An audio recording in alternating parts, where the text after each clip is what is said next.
বঙ্গেশ্বর বলবে না ওই সত্যটাই হিংসা মসজিদ তুলি রাস্তায় ধর্মের জন্য ইসলাম অবস্থায় আমাকে অত্যাচার করে করে করে তুই শুধু সেই কথাটা আরে তোমার বোন কন্যা সত্যি সত্যি আমি যদি আপনার মেয়ে হতাম তাহলে কি পারতেন বাবা হয়ে মেয়ের উপরে অত্যাচার করতে পারতাম জরুর পারতাম আমি সেই অত্যাচার করবো আমি নিজের নিজে তোর চোখের পাখি মুছিয়ে দেবো আমি নিজের হাতে রবি তোরগুলো ঠিক করে দেবো নাদান শিশু তোদের ছেলে ফুটফুটে একটা বাচ্চা যেমন মায়ের উপর মধুর অত্যাচার করে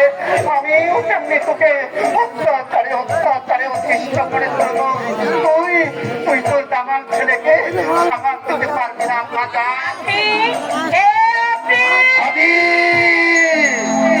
मोहम्मद हबीब मेरे सामने खड़े भक्ति सकायर खेती वाला कृषक गरीब ईमानदार इंसान खामोश बेअदब बंदा আমার দোয়া থেকে দিস না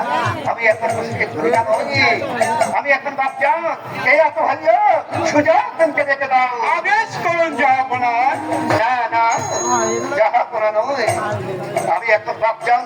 তাই তোমাকে আমার আদেশ নয় অনুরোধ তুমি আমার হিন্দু কন্যা বেদিকে বিশ বাহু বিসর্জনে করে সে সম্মানে বহু ইজ্জত দিয়ে বিরাট করে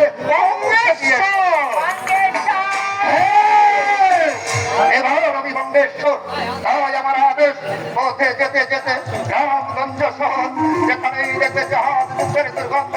হাত থেকে বলবে জাহাজ যুদ্ধ খতম হিন্দুরা মুসলমানের প্রস্তাব নয় ভাই ভাইজান বঙ্গেশ্বর নবাব মুর্শিদ তরিকার হুকুম